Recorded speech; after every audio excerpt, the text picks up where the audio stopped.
wala bagamba nti baba tutsawa yonna KTV ne top babagala. Njagala kusokera ku kimu kimu. Njagala kusooka okulabula abantu abawuliriza abantu abalimba nti bategeere nti abalimba batwegattako dda mu community yaffe eno eya church twegattibwako dda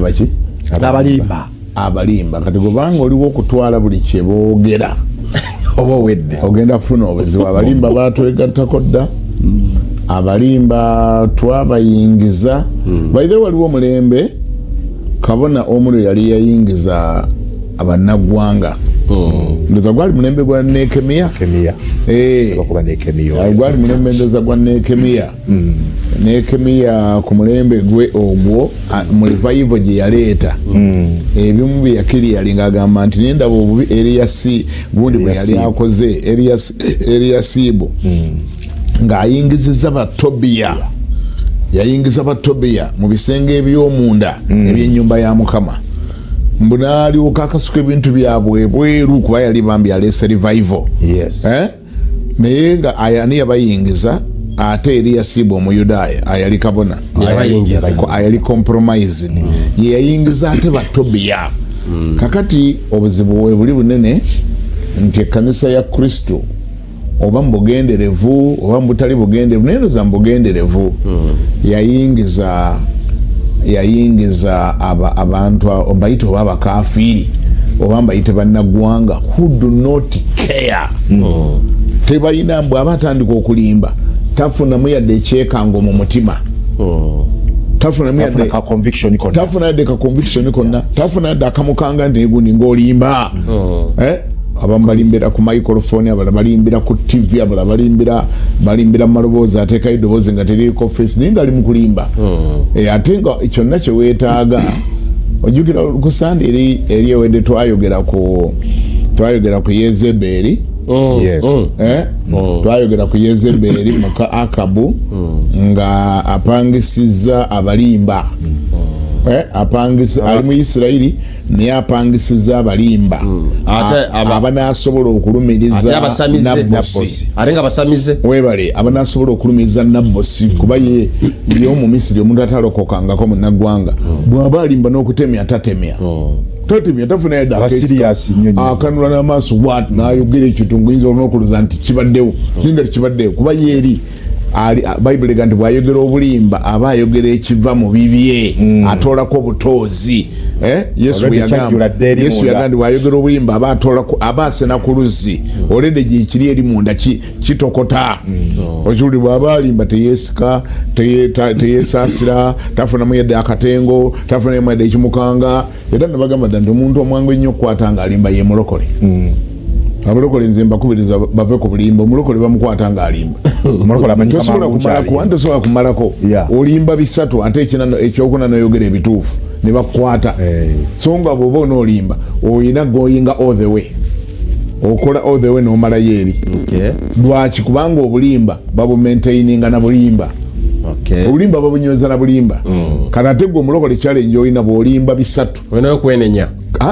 bw'olimba ebisatu ekyokuna ekiteekwa binyweza ate n'ogatulula n'oyogera yawe ebituufu ne bakwata omulokole kizibu nnyo okulimba bakwata n'obulimba bwetaagira ddala omuntu nga talokokangana kera kyobulaba abakozesa abalimba bapangisiza ddala bali abatalokokanganako era ojja balaba kakati mu nnaku zino nga oli nga yalokoka naye ng'apangisiza babuloga abamanyi okulimba nga kyasanga kyalimba kati noonyereza bu group ku TikTok okugwa binoonya kankuweyo amannya 3 ojja yegenda okuyamba okutegera nti bano balimba naye ng'ate bali eno mu nnyumba munda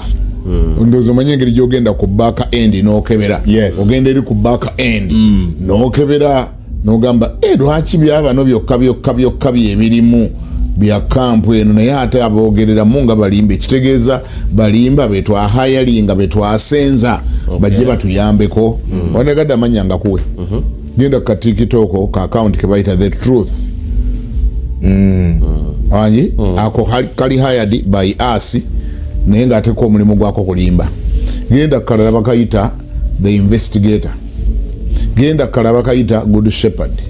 genda kalala bakayita Dani. Mujje na mu mutwe setaga kubako wembikula. Bonna gye buli eyo, bonna gye buli eyo kuwolereza, kulimba, kuyiya buli kaseera okutakula omuntu katulimba yoki katulimbe ki. Nito ina wali badogamba nti kale bano oba bali independent tibali kufene yato waliwe link jola banogamba bano balabika bakolera mulumba. Okay. Osobola bala banogamba bano banika nobuza connection evaawa connection evaawa abantu abalimba bwe batyo connection evaawa tenga go balimbirira gwe